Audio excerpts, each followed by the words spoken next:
Welcome back to Wedlocked and Loaded. Wedlocked and loaded. You women. Do not lump us all in one category. So you girls, and lie and stretch the truth and try girls, to get us jammed up. First of all, I'm a whole ass woman, right? Think about no that. No disrespect. Sounds like it to me. So why can't y'all? What is it with men that they just can't walk away? Depends how good it is. You don't want to give that away. Greetings. New episode of Wedlocked and Loaded. We are back again. Thank you for all the listeners, repeat listeners, new listeners, sharers, critics, lovers, haters, etc. Daniel Laurent here, you know what I mean, holding it down by myself, like always, you know what I'm saying? Like always. How about you stop? Yeah, Leah's here. Mm-hmm. Hey, guys. The minute I pick up and go is, oh, you're gone, you're leaving me, you always leave me. Now it's just, both Leah's can be here. true. You're right. So, there's a lot that's been happening. First and foremost, and, you know, I've been listening to, some perspectives today, and I'm still very, very, very confused about what's happening in Israel and Palestine, and it's just awful across the board, and I really don't understand it. So, you know, all in all, it's unfortunate. Yeah, and, you know, children should never, you know, be slaughtered. You know, because they have nothing to do with whatever disagreements people have, adults have. But I mean, you know, it's. I'm not gonna say it's hard. It could seem a little insensitive for any podcast or, you know, entertainment program to kind of just act as if these things are not happening. But yeah, it's hard to understand, and, you know, prayers and light to everyone. I heard something earlier. A woman, I think they had a protest the other day in Boston, and it was somebody that said 15 of her family members were murdered. Oh, wow. You know, and it's just like, I don't know. It's definitely all unfortunate, and I would say in everybody's eyes, absolutely unnecessary. Like you said, these children have nothing to do with all the going-ons rather. And either way, it just sounds like there are a lot of innocent people being affected by this. And I think what people don't realize, and it's the war, you know, in Israel and Palestine, but it's also the war here at home. People just really don't understand the value of life. They don't realize how, yes, okay, I've taken one life, but when you take one life, you don't realize how many lives you actually affect. Yeah. You know? And I mean, unfortunately, from what I'm hearing, it's going to get worse before it gets better. I'm sure. And that's without anything. Right. Exactly. Most things, unfortunately. And so, you know, it's definitely like cliche when you hear like, oh, I'm praying for world peace. And it's like, you know, I mean, we definitely have our issues here, but we certainly are privileged where we walk outside and we're not like being bombed. You know what I'm saying? Or going to visit your grandmother and she's like in rubbles and shambles, you know? So anyway, I mean, I just wanted to at least acknowledge that, because I feel like it's almost impossible not to. Mm-hmm. And so to more trivial matters, I guess. Not so trivial, but trivial.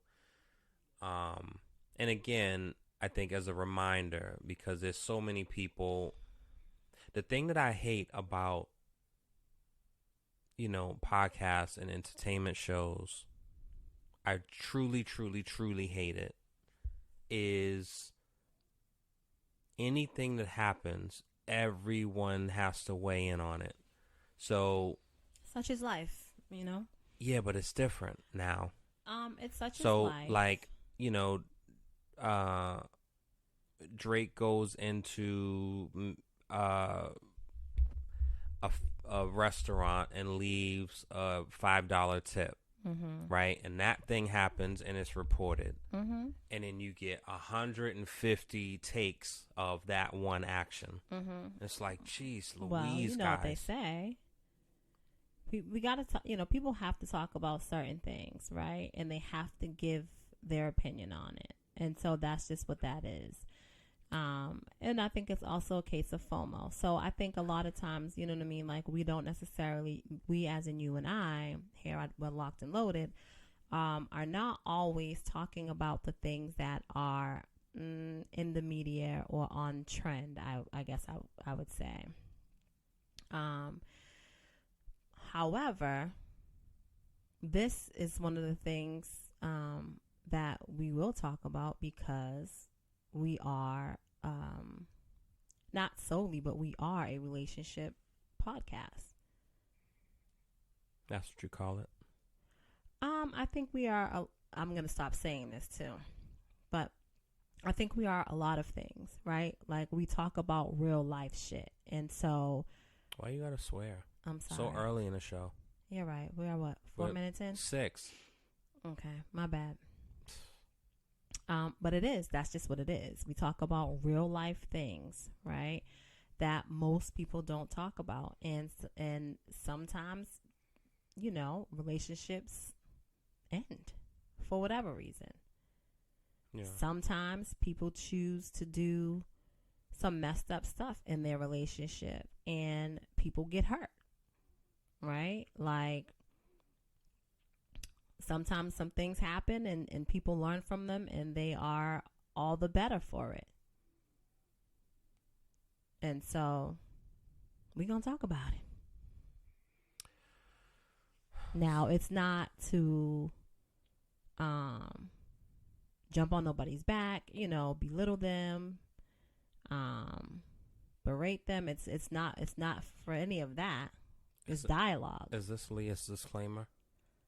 I like Not it. at all. I'm here for it. Good for you. No Leah. disclaimer. I like it. It's I like almost you like, you know, sometimes. this will be triggering or kind of like, you know, no animals were harmed.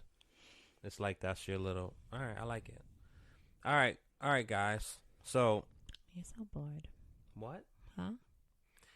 So, so Jada has been doing her tour and promoting her book, Worthy. And I believe it comes out today.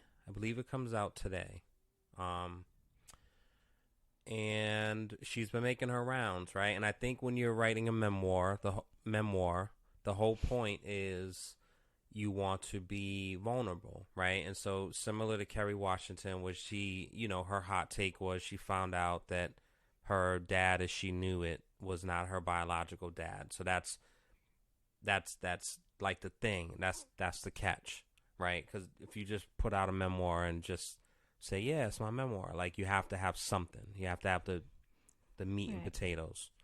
Something to reel the people in. Something to get pique the people's interest. So there's a narrative that goes on with Jada for sure, where she has. I don't think we did this, but she has made it a point to make herself synonymous when you think of Tupac, or when you think of Jada, you think of Tupac. When you think of Tupac, you don't really think of Jada, right? You think of a bunch of different things. Right. But you don't think of Jada. But when you think of Jada, she has now aligned herself where that's what you think of, for better or for worse. Mm-hmm. I think that for years and years, people have admired and kind of, and found it like endearing almost that, you know, two people can kind of grow up together and be adults and be genuine friends and platonic and it not be creepy or sexual or whatever.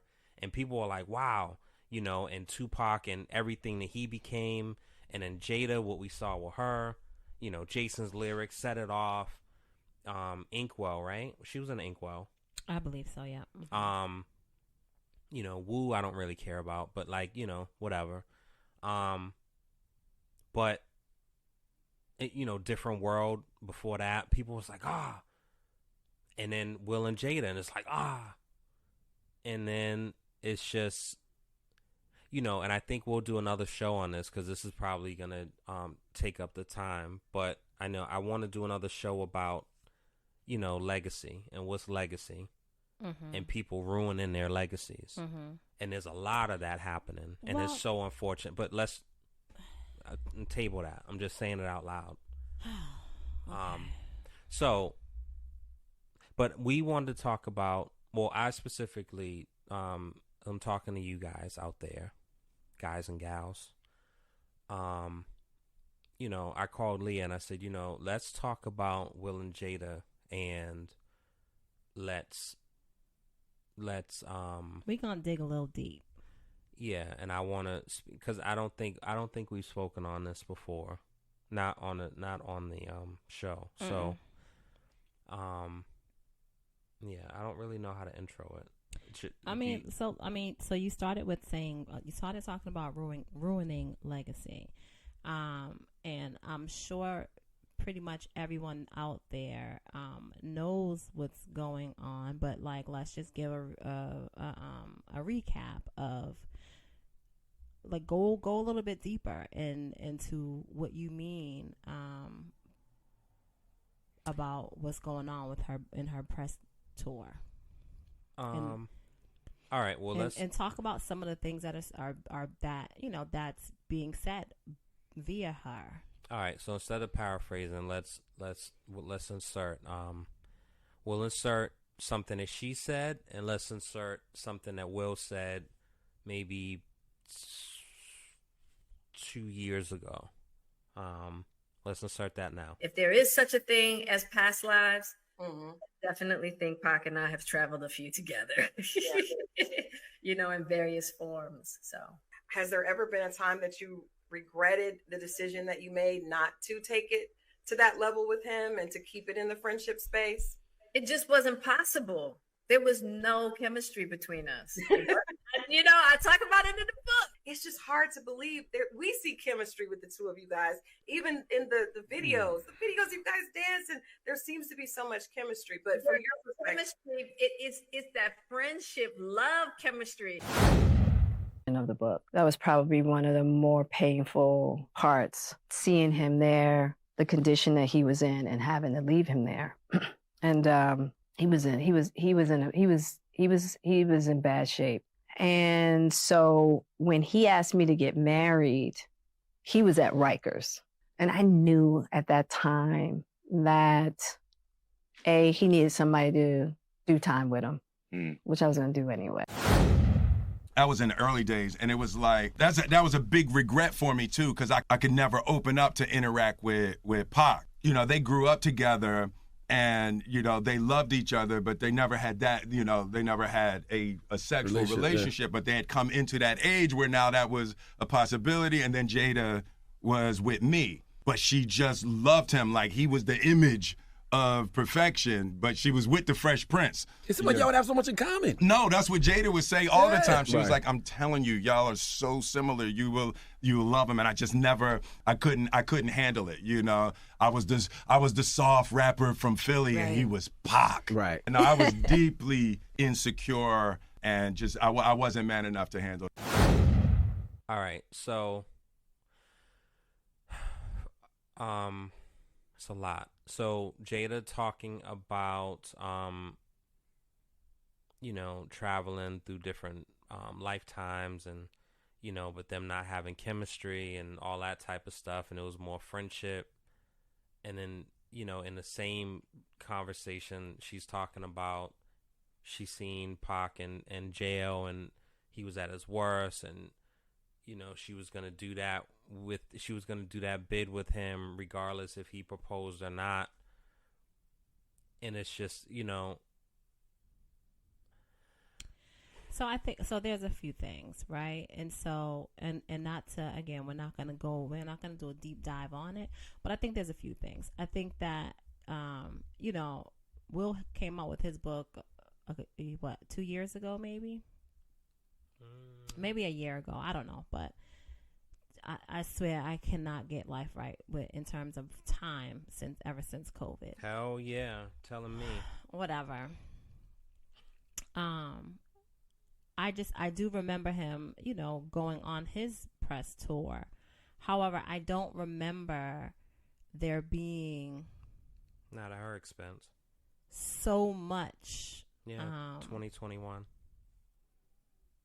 That's when it came out. Yeah, I don't remember him talking about their relationship in the same regard that she is talking about it. And, I think, the whole entanglement thing and the whole red table talk thing is still fresh in everybody's mind, that it's probably just making it, all the things that she's saying right now, 10 times worse than what it actually is and how she's actually saying it. Which sucks, What do you mean? It sucks because it's, I think she's making the entanglement situation worse. No, I'm saying just this whole press tour that she's on right now, in regards to her book, right? Mm-hmm. There was so much that went on prior to this that it's making this tour and the words that she's speaking 10 times worse, probably 10 times worse than what they really are, right? Like, this might be her truth and it's all new to us, because this is what she's deciding to share. And for some people, it's like, oh, she's oversharing. It's too much, right? And it just might be. And I can understand how, so to take it back, right? And somebody just posted this underneath one of our pics, you and I, sir. My favorite couple, right? You and I, sir. I think early on, when people used to say that to me, and I can't speak for you, I don't know how you felt, right? Oh, you guys are my favorite couple. You guys are couple goals. For me, that felt like a boatload of pressure. See how I caught myself?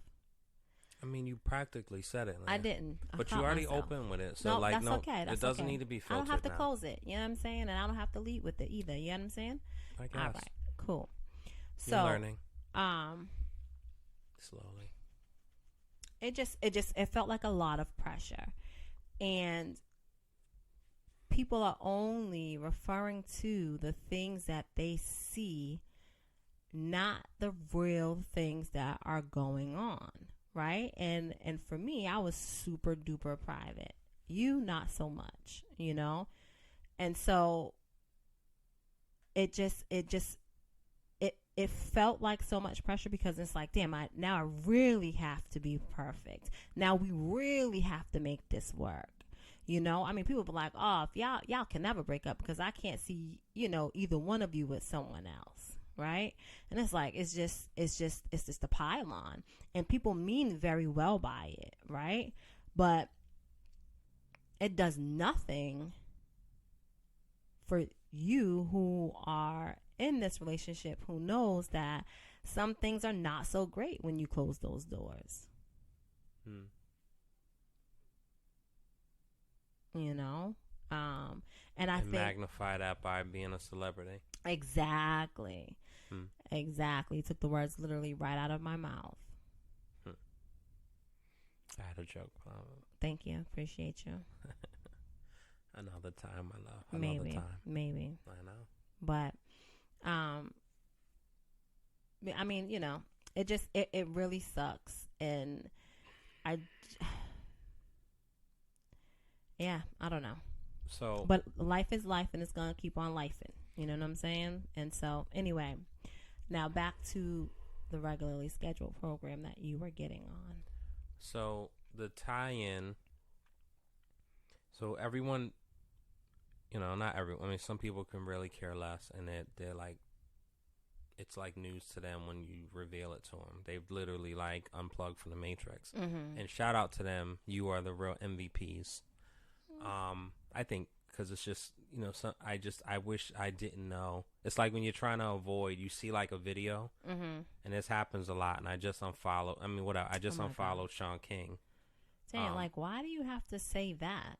Well, I don't. I mean, whatever. I just unfollowed somebody. That's it. I mean, whatever. It's not. I mean, but but like for me, it's just.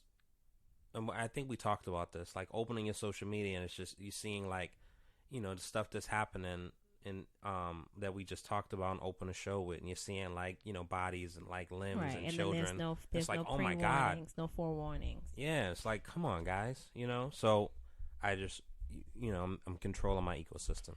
Anyway, I mean, and that's all good, but then you should also you should have that in your mind that is a possibility. I don't want to. to. What I'm saying. I'm so just like saying, so you don't on have social to, media, regardless. which is the beauty, and I've kind of done this, and I'm a little more realistic because I've kind of created my own little ecosystem of, I'm not around people that are like smoking cigarettes, right? So I forget that people still smoke cigarettes, and when I'm around somebody, or when we went to Vegas, I'm like, yo, people really still smoke.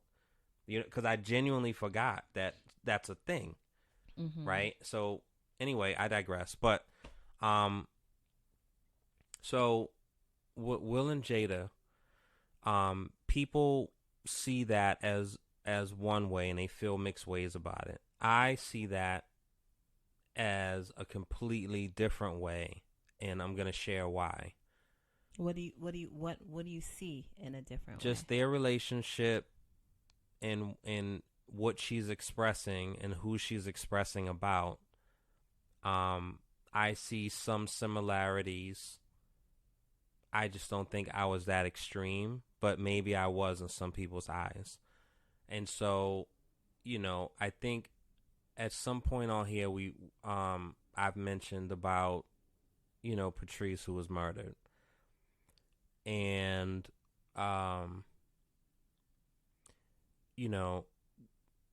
we met in middle school, dated, broke up, dated again, and was with each other going into high school. She actually followed me to high school. I went to high school because of someone I thought was really cool, and I was like following him up under him, and I just thought he was like the guy. And I found out what school he was going to, so I was like, I'm gonna pick that school. And she ended up finding out and then picked the same school. And I'm like, well, that kind of sucks. So anyway, together, she moved away. We broke up definitely in school, and me and you dated, you know what I'm saying? And and so when I tell y'all the people was mad, and by the people I mean the biddies, like I had people really not liking me, and I had no reason why. But not anyway, her though, go right? ahead. Go on, my friend. Was it her? Go ahead. I'm asking Tell you. your story, Leah. We're having so. I think that we were cool. I think that I'm not trying to say anything negative about her, but I think that we were cool because I hung with some of the people that she hung with, right? I think that, and I feel that she was probably trying to get as close to me as possible because she knew that you all dated. Me at the time, I had no idea. But that was, she didn't have that type of energy of like wanting to. She wasn't trying to fight me, no. Yeah, but that wasn't her. Yeah, so. She wasn't one of them that was trying to fight me, no. So when you say something like that, it's just, you know what I'm saying? Like I said, she wasn't one of the ones that was trying to fight me, and it wasn't like the immediate crew either. I need you to go like on. You can't do that. Immediate crew of who? Stay focused. TS, you like right? Yeah, it wasn't. I know that. Like so. What? No. Leah, you can't I don't just know make what you're a talking random about. because it I'm makes not it seem saying- like it I'm wasn't. not saying no. I'm talking specifically about the girls that you flirted with, that you like. Yeah, and but that when you talked say to. it right after I say No. we dated, and you're like, yeah, the biddies, blah blah blah, it makes it seem like either Patrice or her minions wanted to like. Honey, it wasn't that. That's the way you're taking it, Leah. and I said that after the fact that I said we were dating, you and I had no idea that you and her had a past. Yeah. And so, And I didn't know. Oh, never mind. Because it didn't matter. Bullshit. Carry on. Let me insert Carry that. on. Let me insert it. Carry on. Yeah. So, bullshit. asshole. So, See? So what? Go ahead, honey. So anyway, fast forward. She moves to Atlanta with friends, going to school, and some events happen. She gets murdered. And, other people my age at the time, and I'm leaving out like I had proposed to her, right? And so. But you're not. Huh? Go ahead. What do you mean I'm leaving out? You said I'm leaving out that I proposed Well, because to her, I skipped over that part, and I was gonna go into like further stuff, but that's important. That's an important part of it. So I left that part out, So I proposed to her. So as she's down there, like we're together, and I'm up here for situations because we both were gonna go to New York and go to school, but I was home. Stuff was happening in my house and whatever. So I kind of deferred plans. So when that happened, it wasn't just like, fiance was murdered. It was like literally my best friend, and I had never experienced, and not that people should experience that, but, other people my age or older, younger experience, like, their best friend being murdered or dying in a car crash or something tragic. Like I never had that happen. So for me, it was a lot, and I dealt with it in real time, like hard, and it was just a lot. So fast forwarding from that, because that was just a process, and I went through all these different stages of, of grief. Yeah, and just I'm not gonna not mess with nobody else, and I'm only gonna use women for sex, and like I'm not gonna, and I end up drawing her face, and I went and got it tattooed on me, and I don't, I got it tattooed on my chest. And, I remember people saying like, that's real. That's dope. Yo, what you gonna do when you get with somebody else and you get another, what I felt like, which was the case, and I believed it, anyone that I was going to be with was going to know of what she meant to me. Mm-hmm. Right. And the You're significance. Also skipping the part when you got that done, we were together, but go ahead. What do you mean? Just we were going with each other? Yeah.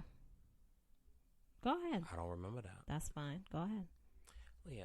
Don't throw in the Honey, goddamn the bookmarks and like, Go like ahead. either like let's have a conducive conversation and I just weave in and out.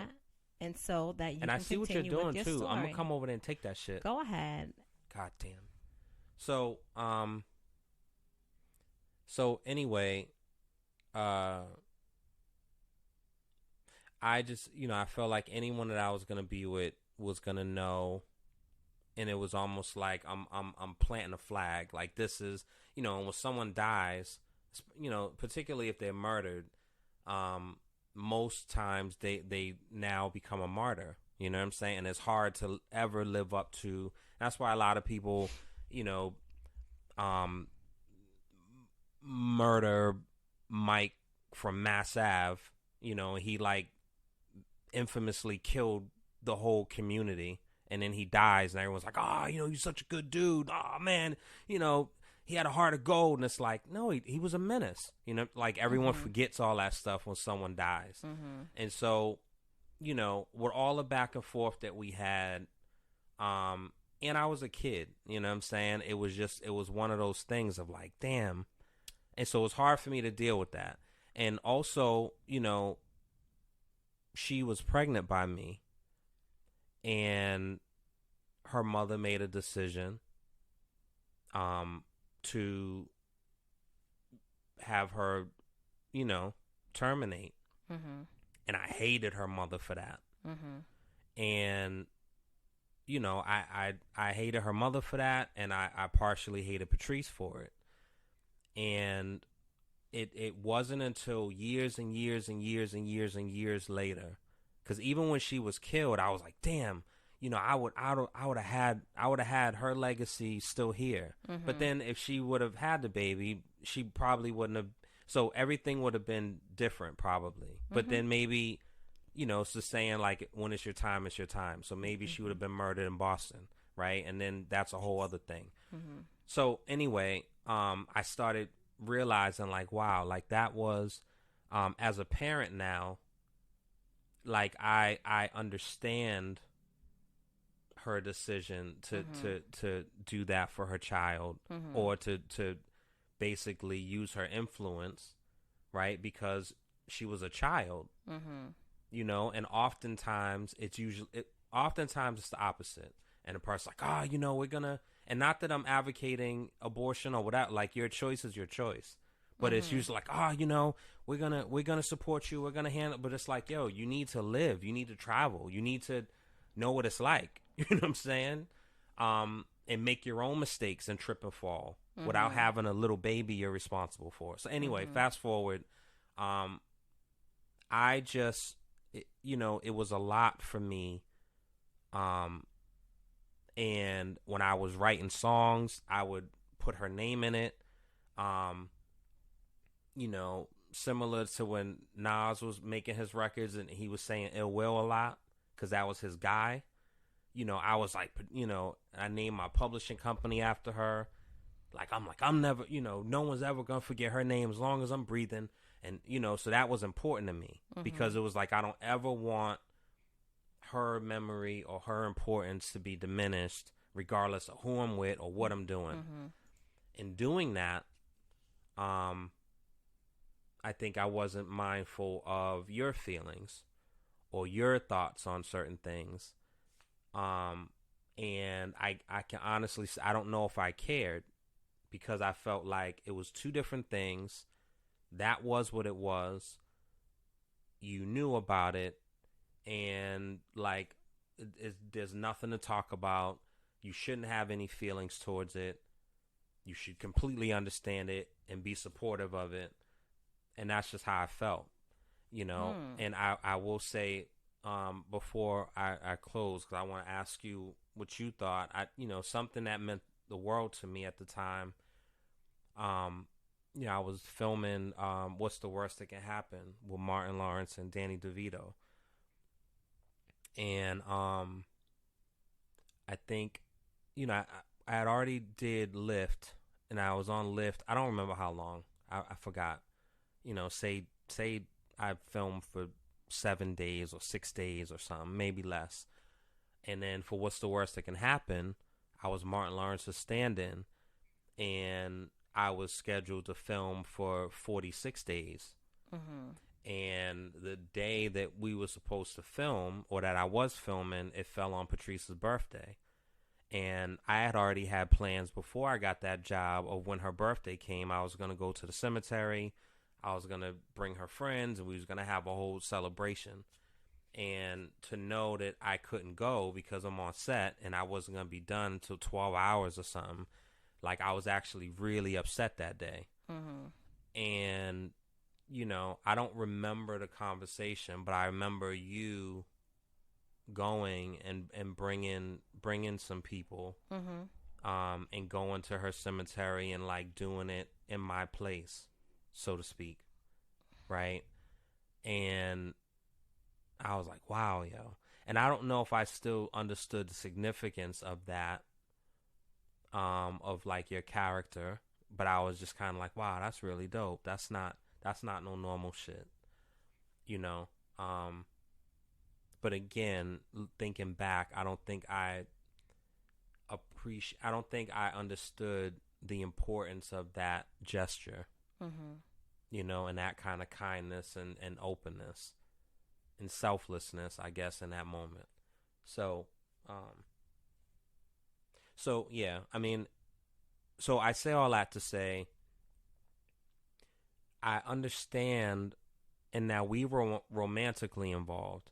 I understand you being so close to another person who's the opposite sex and then being tragically taken away and it not being necessarily any closure and you feeling like, you know, all these different thoughts. And publicly, like, the world knows it, but, like, you're still going hard. So every birthday, you know, Jada's putting out something, you know, every year, Tupac's birthday, you know, and I actually know it because I love, you know, June 16th, 1971, right? So every June 16th, she's putting out something that has to do with her and him, whether it's a letter or whatever, and it's like, Jesus Christ, lady. And I don't know if her and Will are having these conversations, but from the clip we just played, clearly Will felt a way. And like you're not acknowledging the person who's living and who you are sleeping with, right? We're not talking about them separating. Right. But like it's hurting this person and making this person feel a way. And you're not even trying to walk the line of like honoring and respecting your living person. You're just like all in. That's what it is, baby. Thug life. It's like, God damn, yo. Crazy. So what say you, you know, and whether you want to bring up the screen and stuff, but what say you? Because I don't know. Okay, so here's the thing. Yeah. You definitely said a whole lot. And again, you know, we all went to high school together. Like I said, she befriended me, whether it was to get closer to me to find out the going-ons between you and I or not, but she befriended me, and we would, you know, we hung out occasionally.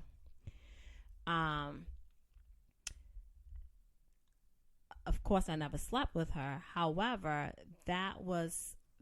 we were all young, right? And that was a very, very tragic thing that happened. And it affected me as it would affect, you know, anybody that was close to the situation like that. So,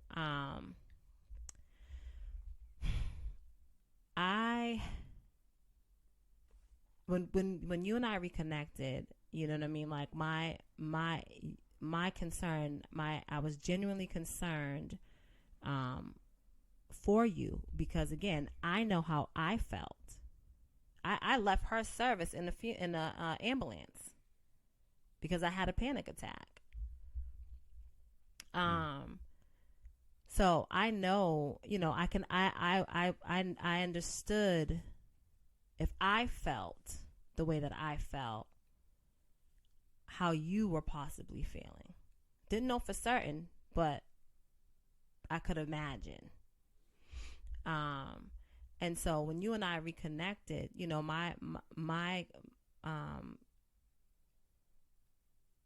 I was just genuinely just, you know, looking out, even though we hadn't spoken for years. Like, I was concerned for you and I cared about you. And so I wanted to just see if you were okay and possibly how, you know, if anything, I could help, you know, in any way. Fast forward, as I stated earlier, like, you know, we were friends for a while, and then we decided that we would date, and so friends with benefits, and then we decided that we would date. And, you know, the songs didn't bother me. The tattoo didn't bother me. I do remember, and I feel like it bothered one person in particular, and she spoke her piece about it. And I remember we went to go see Miss Bilal when she was in hospice, and I remember her saying to you, "You gotta let her rest. Like, you have somebody here with you. You have to let her rest." And in that moment, it was like, oh shit, you know, damn it, I tried. I didn't take it as, you know, I didn't take it as you being disrespectful to me or to us. I didn't take it as you disregarding my feelings. I didn't take it as you disregarding me, because what you showed me was something different. And for whatever reason at the time, I understood your grief. I understood it. And I didn't hold that against you. So I think the difference is, I think the difference between their situation, Jada and Will, and ours was that, you know, her death affected me as well. Will and Pac were not friends, you know, or they weren't even associates. So I think, you know, and possibly she didn't fully grieve, and not that you ever really finish, right? Because the shit hits you in waves. But I think she, you know, she's still in her process. I don't think she's living, in my opinion, I don't think she's living in her truths, right? I feel like she's many of her truths she's not living in.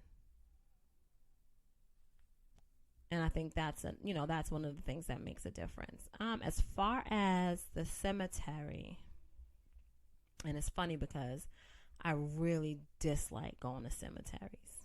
I did. I didn't do it. I didn't necessarily do it for you, right? It wasn't a matter of you not being able to go and me taking your place. Like it wasn't that. And it's interesting that you interpreted it that way. However,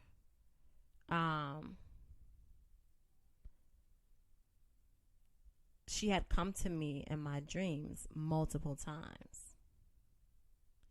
And so for me, it was like, man, like normally when people dream, it's very rare that they have the same reoccurring dream. And if they have the same dream, there's certain things that are that are different every time, right? So like you're not consistently having the same dream, the same words not consistently being said, right? This particular case, I would be sleeping, I would dream, and even when I would try to wake myself up out of the dream, it literally was like I was being pulled back in, and literally was like, no, you have to listen to me. You have to listen to me. So for me, I needed to I needed to go to where she was, and I also needed to be around certain people to feel their energy, because I know what my dream consisted of. And overall, you know, again, it was very tragic, and I think we were all grieving in our own way. And so that's how I ended up there. I don't know. We can talk about the screening. So I did a song outside, and the tone of it was gun violence. And so of course, while y'all scared to go outside because them killers got guns outside, but everyone's outside. And so doing a video, you know, I wanted to really bring home some graphic images. And shout to Jeff Palmer, who did an unbelievable job, and it was shoestring budget and like literal shoestrings and like MacGyver and tape and paper clips. And we used our son and I wanted him to I didn't want to be in a video at all originally. I wanted it to just be him as me, but I think he was definitely like super shy, kind of like threw him into it, and he was like trying to figure it out, but it was just kind of awkward. And I'm like, all right, so plan B or C or D, we got to figure this out. So anyway, fast forward, we got through the video. In addition to the video, I wanted to have a tie-in to the video. And so the tie-in, I didn't want to do like a sit-down interview per se. I wanted to actually have a story with imagery and just how did I get to this point? Like, how did I get to this point of feeling this way?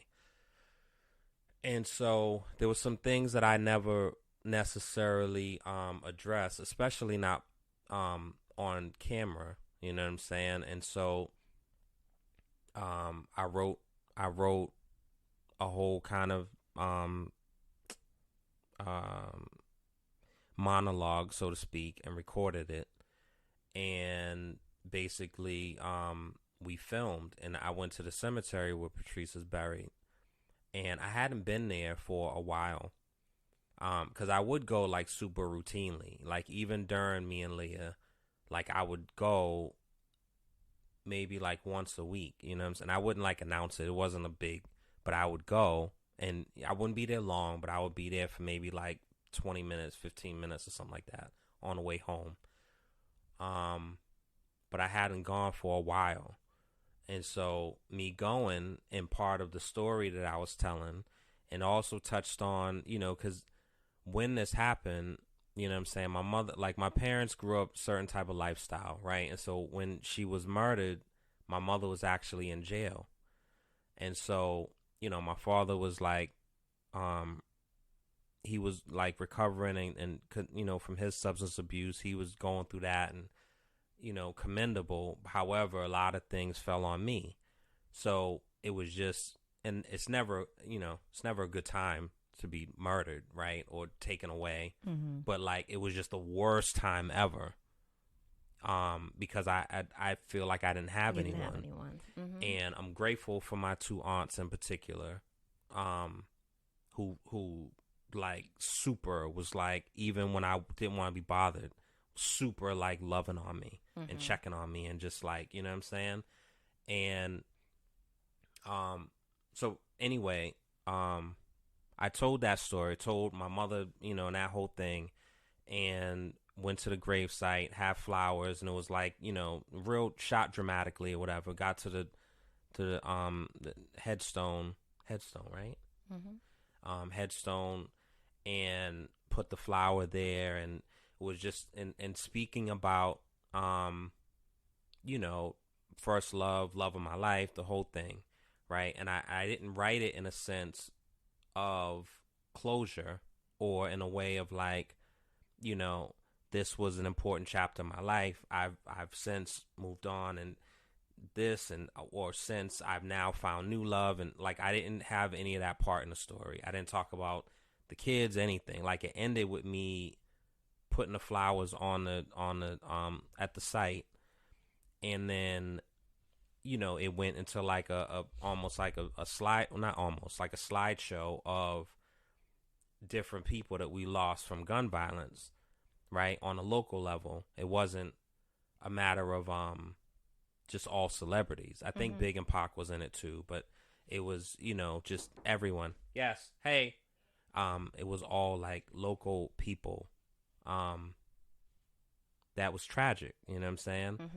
And so that's how the story was, and I wrote it in such a way, and I was completely thinking of, I want to tell a story of my truth, no fabrication, harsh realities, pain, tragedy across the board, ravaging through the community, and then it ends with this video. So I was thinking of that, Now, it was complete vulnerability. And I'm used to being vulnerable on my records, but like that was complete vulnerability, and just in the way I talked about and shared it, and the pictures and the whatever, pictures of me and her and going back or whatever. So I had this screening. I rented out this it was like a church in Quincy. Go ahead. What? So you already talked about having the screening. So go ahead. So at the screening. So at the screening, played it, and you know, I never, I didn't give you a heads up. You didn't see it beforehand, and so everyone's seeing it for the first time, my mother included.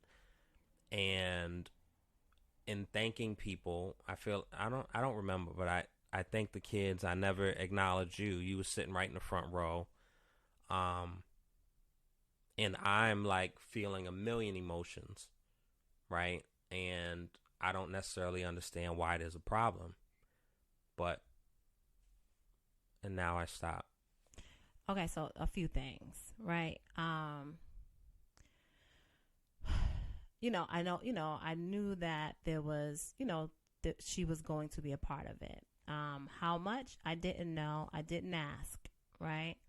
I know there was conversations in regards to, inviting her mother to the screening, and we had a good amount of conversations at great lengths, right, in regards to that.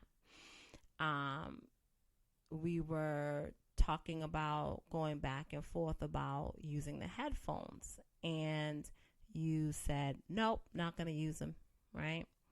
So here we are at the screening. Kids are there, families there, people that have known us for years are there, new people are there, just everybody's there. I hate surprises, right? And I hate being stared at. And we are about to embark on this vision that you had, and we're handing out headphones. And I'm like, oh, well, he said we wasn't going to use headphones. Okay. So now we got the headphones. Now it's on everybody's ears, and because it's directly in your eardrum, you are not going to miss a single word that is being said, right? You are going to hear every literal thing. And so as, the video is playing and you are speaking, and time is passing, like I literally feel eyes burning on me from every angle. It's uncomfortable for me.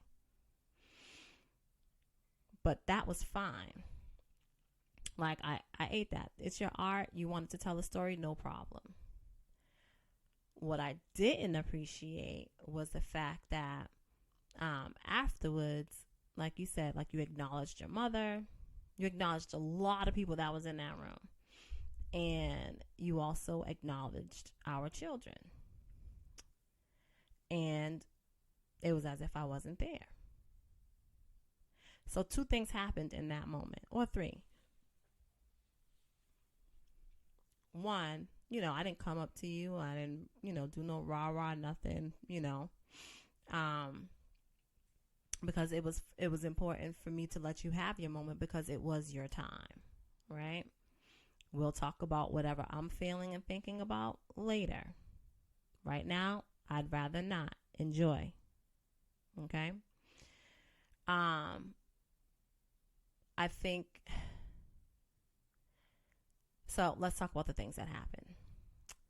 So 1, it brought me back to early on in our relationship, when you would perform and you would get off the stage after having me take pictures, do all the things, right? And acknowledge everyone else, hug them, talk to them, blah, blah, blah, and act as if I wasn't there.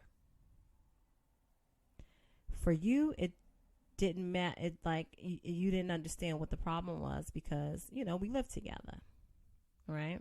We wake up with each other, all the things. For me, it was a problem because just like I don't like being stared at, I don't like to feel unseen when I'm supposed to be seen. 2, you already stated it, and I don't think you did that intentionally, you know what I'm saying? But even when you were, never mind the music video, when you were talking, it was as if you were stuck in the past. Again, I wasn't upset because, again, I understand. I wasn't upset specifically about that. Because, again, I understand, you know, people grieve. And who knows where that, you know, in doing that process of making the video, where that brought you. Because we hadn't talked about it. I think the third thing after the fact, right, because you were kind of pressing to have the conversation, I absolutely was not interested. You know, we went out to dinner and I was absolutely not interested. You know, I wanted you to enjoy your time. I wanted you to enjoy your moment, and we would talk about it later, because there will be a later. Talking about it later for me was like, I wanted you to understand how you not sharing what I was walking into with me affected me. Because had I known what I was walking into, I'm still going to come and I'm going to support you. But it would have felt like we were on the same accord. It would have felt like we were one. And from the things that we talked about regarding the video, you switched everything. You switched a lot of things up. So no, you didn't share all the things with me, but you shared some of the things with me, and some of the things that you did share with me ended up being completely different from what you initially said it was going to be. And so, like anyone, nobody wants to walk in to anything feeling like they're walking into a trap. And that's what I felt like, because at that moment, regardless of how I felt, I had to, again, being that people's favorite couple, being people's couple goals, I had to now put on a mask, and it's hard for me to do so with my facial expressions all the time, right? But even more so, it was more so when my children turned around and looked at me, because they were sitting in the front and I sat behind them. When they turned around and looked at me, it was like, oh shit. Wow. Because that let me know whether they could verbalize what they were thinking or feeling, or how being in that situation made them feel. They felt a way, and they were checking to see if I was okay.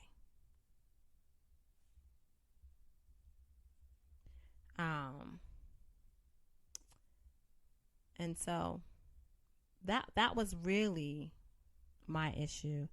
And I think it escalated when you and I finally did have a conversation afterwards, and you just couldn't understand. And so why I,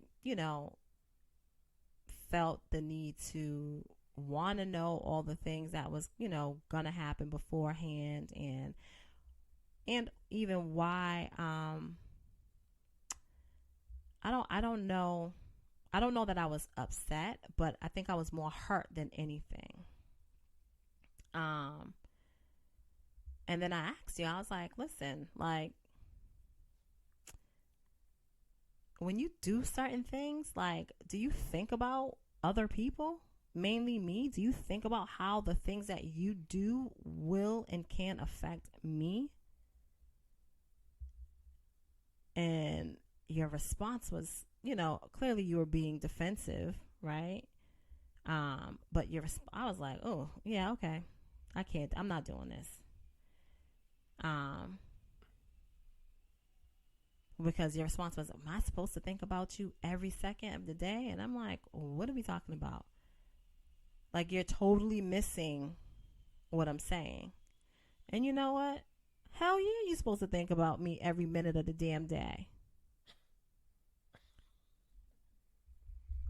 But, you know, he's like, well, even when I'm taking the shit, am I supposed to think how that's going to make you feel? And I'm like, okay, so you're just being an asshole. And you do that, and you're going to do that by yourself. Because for me, I was done. All right, so let's table this for next week. Let's come back and revisit because there's some more that I think we should talk about. So we will see y'all next week. It's getting hot in here. What? I'm sorry. Go ahead. What is happening, Leah? What are we doing? I'm saying it's about to be. It's you know, it's getting hot and heavy. Jesus Christ. All right, so we will see y'all next Wednesday, which is what, the 25th, I believe. So we'll see y'all next week, and we'll continue this conversation on what Locked and Loaded. You know what it is. Yeah. Locked and loaded and Leah, ready to unload. come, babe. What? All right, take 2. We'll see y'all next week, October 25th. You know what it is. Wedlocked and Loaded. Yeah. Locked and loaded. That's what you wanted. Jeez Louise, like, who raised you? Not your mama. Clearly. Wedlocked and Loaded. Wedlocked and loaded.